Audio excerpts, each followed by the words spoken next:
শীতের সকাল এরকম এনভায়রনমেন্টে ধোঁয়া ওঠা সবজি খিচুড়ি বুঝতেই পারছেন যে আজকে রসুইর রেসিপিতে কি থাকছে। জি প্রিয় দর্শক, আসসালামু আলাইকুম। খুব সহজভাবে সবজি দিয়ে আমি পাতলা খিচুড়িটা করে দেখাবো। আমার বিশ্বাস রেসিপিটা আপনারা অনেক এনজয় করবেন। রেসিপিটা ভালো লাগলে রিকোয়েস্ট করব লাইক, শেয়ার এবং কমেন্ট করার জন্য। চুলে একটা পাতিল গরম করে নিয়েছি।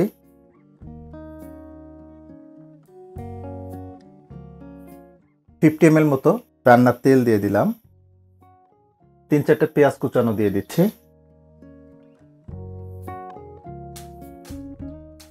পেঁয়াজগুলোকে হালকা করে একটু ভেজে নিলাম।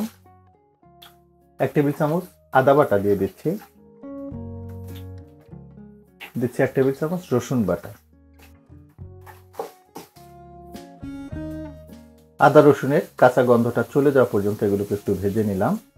দিয়ে দিচ্ছি 1 টেবিল চামচ মতো শুকনো মরিচের গুঁড়ো, 1/2 টেবিল চামচ হলুদের গুঁড়ো,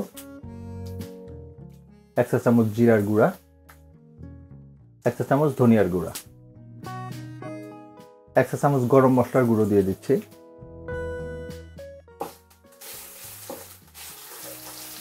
শুকনো মশলাগুলো যাতে পুড়ে না যায় একটু পানি দিয়ে দিব।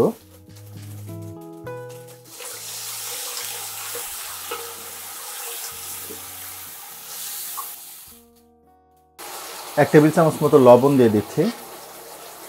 লবণ আমাদের আরও লাগবে, পরবর্তীতে এটা অ্যাড করব।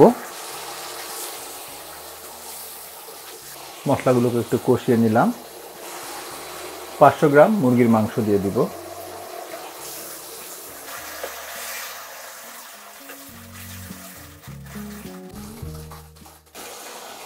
ঢাকনাটা লাগিয়ে দিব।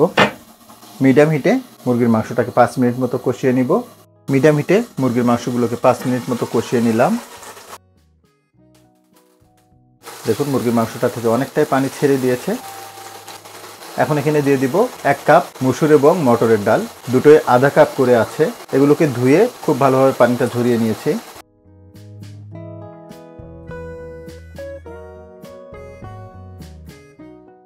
সাথে দিয়ে দিব 2 কাপ ভাতের চাল। চালটাকে খুব ভালোভাবে ধুয়ে পানিটা ঝরিয়ে নিয়েছি।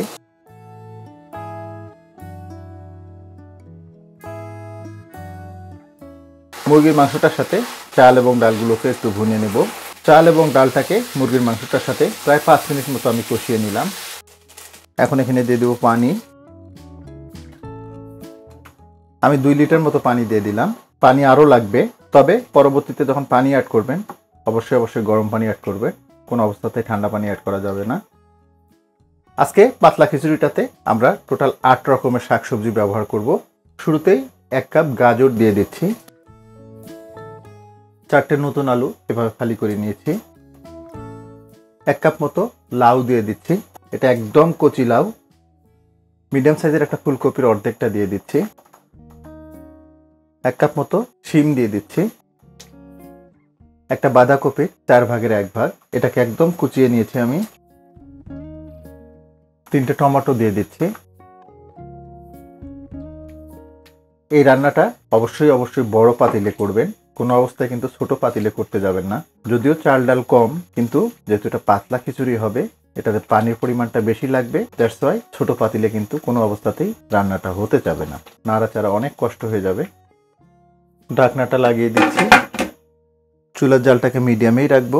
মিডিয়াম হিটে খিচুড়িটাকে প্রায় 10 মিনিট রান্না করে নিলাম। দেখুন চালটা কিন্তু অলমোস্ট সিদ্ধ হয়ে আসছে। এই পর্যায়ে পালং শাক দিয়ে দিচ্ছি। এখানে 1 আটি শাক আছে।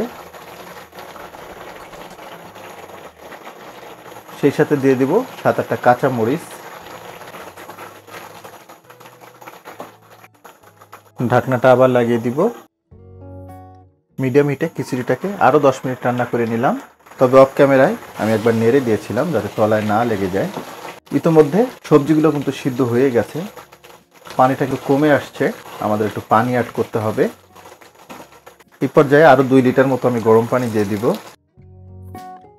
সেই সাথে দিব লবণ। শুরুতে আমরা 1 টেবিল চামচ ব্যবহার করেছি, এখন 2 টেবিল চামচ দিয়ে দিলাম। টোটাল 3 টেবিল চামচ লবণ দিয়ে দিলাম। তবে আপনারা আপনাদের স্বাদ মতো এটা অ্যাডজাস্ট করে নেবেন।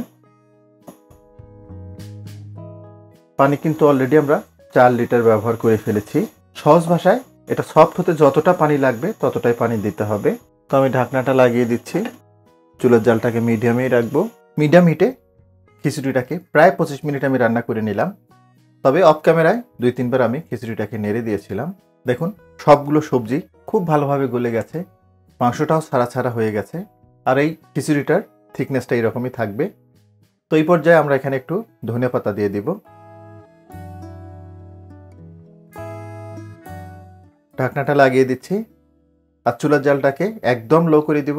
আর একদম লো হিটে খিচুড়িটাকে জাস্ট 5 মিনিট মতো আমরা দমে রাখবো।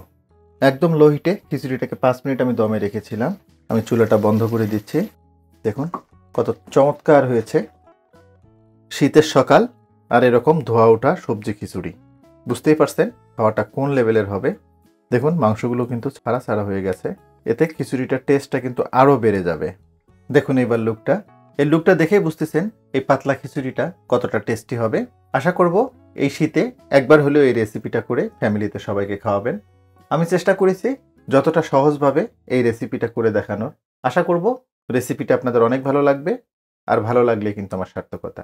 যদি একটু হলেও ভালো লেগে থাকে তাহলে রিকোয়েস্ট করব লাইক, শেয়ার এবং কমেন্ট করার জন্য। আর আপনি আমার চ্যানেলে নতুন হয়ে থাকলে রিকোয়েস্ট করব আমার চ্যানেলটাকে সাবস্ক্রাইব করার জন্য। তো আজকে এ পর্যন্তই। আবার নতুন কোনো রেসিপি নিয়ে আপনাদের সামনে হাজির হব। সে পর্যন্ত সবাই অনেক ভালো থাকবেন, সুস্থ থাকবেন, নিরাপদ থাকবেন। আল্লাহ হাফেজ।